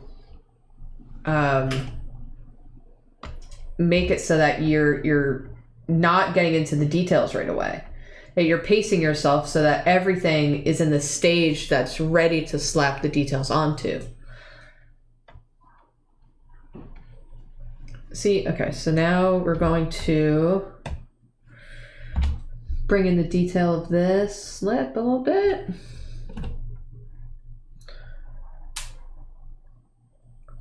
Okay. See, I'm just like, we started really broad. We're narrowing. I know I've gotten to the weeds of the eye a little bit because I was trying to jump ahead and show you like a complete section because we're almost to the end. But yeah, this section is a little pink. A little bit of that mid-tone that we were doing earlier. So let's just bring that in. See? So, okay. This area is a little greenish for Daniel Craig because he has that, you know, he has a beard that grows from there, so it's gonna have a little bit of a tint, even though his beard isn't showing. So just slap that color in there. Let's do this sort of highlighty tone for like it's Adam's apple, right? Because that's showing. We have a few pinkish tones in here that are sort of that like, yeah. So yeah, we've narrowed a little bit more and we could keep narrowing like this highlight. Let's bring the sketch back. This highlight will go around the eye. Also, if you are talking about like, you know, if you're worried about, you know, how much detail should I add?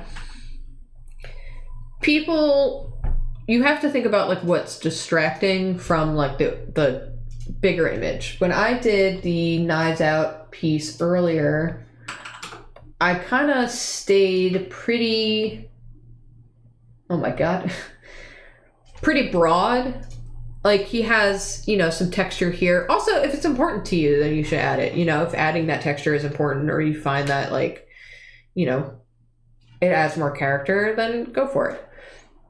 I chose to make him a smooth angel baby face because I just didn't have the time or the capacity to add those little details, and I didn't think they were necessary. You can see that like I added some hairs here to pull those out. Would I do that again? I don't know, maybe not, but when you're looking at it really quick, it looks good. Like you can say, hey, he's got eyebrows there. And most people are looking at a piece really quickly. If you're going to look at a piece for a long time and it's important to you to have those details, then, you know, take the extra moment to add those details. Okay.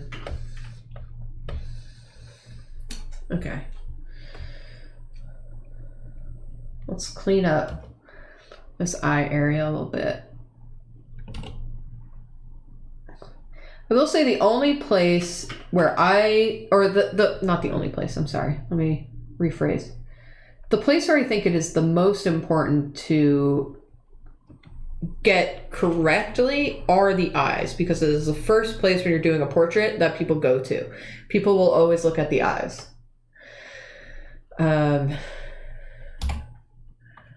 So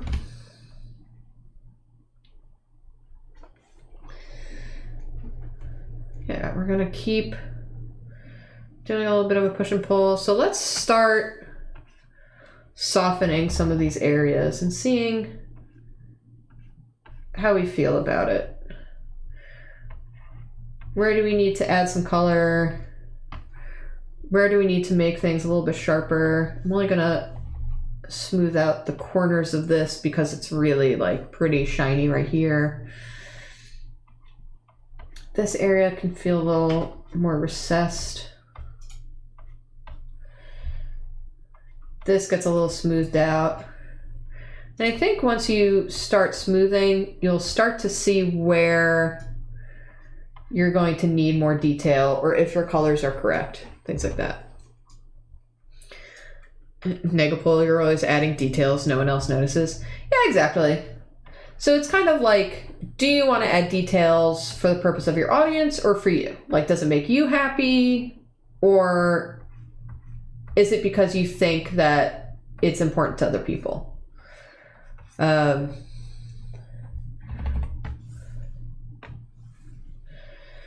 you have to come to a compromise with that. Or, you know, the answer is different for everyone.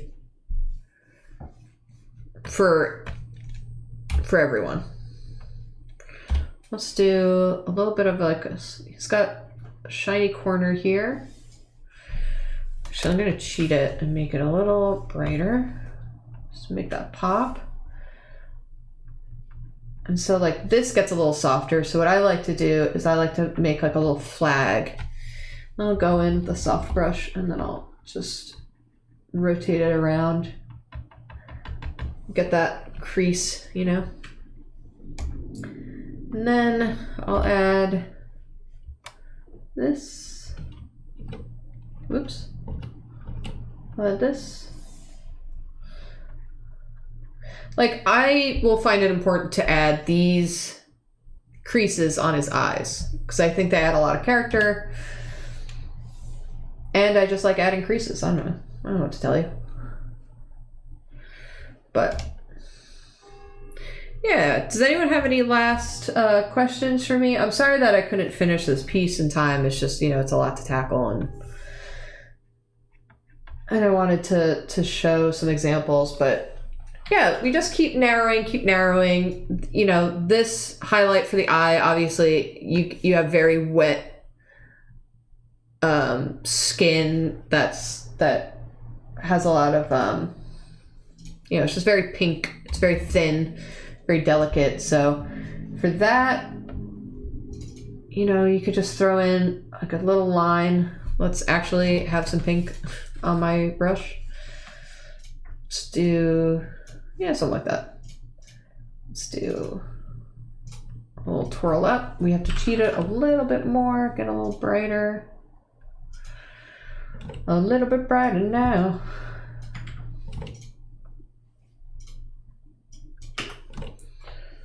There, that should be.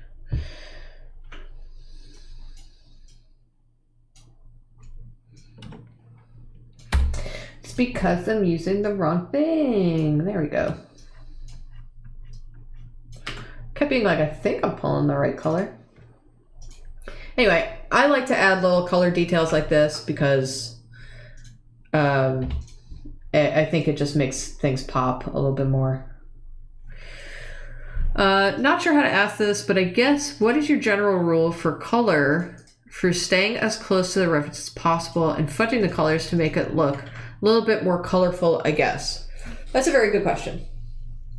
So if you are, okay, just because I have this example on hand, my Knives Out piece, the one on the left is not as colorful as the one on the right. If you want to go more colorful, if you want to say, like, hey, the light, you know, the shadow on the tip of the nose looks purpley to me. Is it purpley? Not that much. But if you want it to be a little bit more purple, if you see that there's purple, then make it more purple. Just everywhere where you see that it's a little bit more purple, just punch it up a little bit. Is it, you know, I made all these shadows more yellow, whereas on the actual thing, they're less yellow. They're a little bit more desaturated. They're a little bit more orange, less yellow. So you could just choose to like punch it up a little bit. If you're going to punch it up a little bit, I would say like lean, you know, if you want to lean a little bit more into the purple color, then lean into how everything looks a little bit. Like make, if you're trying to take this and make it a little more saturated, which is like, you know, making it less gray is what, you know, saturated means. It means more of that pure pigment. Then do that for all of them. Just make everything a little bit more saturated. if you're new to doing that and you don't know how to cheat it, what you can do, let's take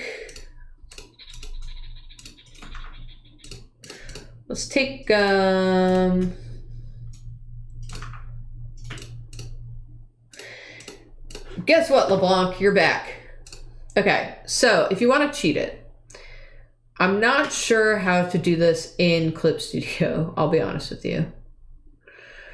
But in Photoshop, what you can do, maybe I can open Photoshop. I'll have to like hide my screen for a second, just in case.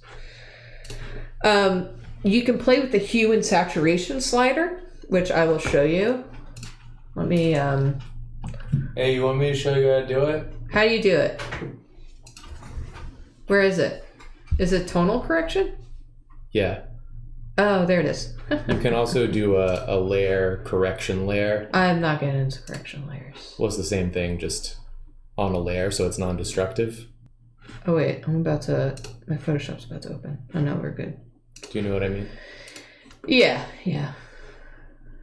Hi, everybody. Oh my god, my face. I'm telling you, we're getting blasted, man. So, is this popping up? Of course it's not.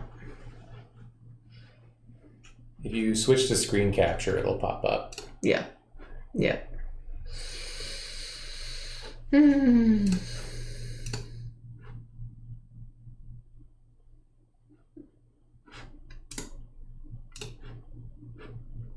gotta add a new source instead. Yeah. Let's do screen 2. Okay. So what you can do is you can take the saturation slider and bump it up. Bump it up. So you can see that all of these colors are getting a little bit more punched up, right? If you go too far, you gonna get crunchy. Okay? If you go to the left, you're not gonna have any color at all. So if you want it to be a little more desaturated, you can desaturate it a little bit. Why does he look exactly like the guy in Jurassic Park now? Hey, Jacob. See how I look like the guy in Jurassic Park now? Where he like takes off his glasses when he sees the dinosaurs? Yeah, like young Richard Grant. I don't know what was that his name in Jurassic Park? I don't know, man. Richard Grant? Anyway, he looks like that to me now.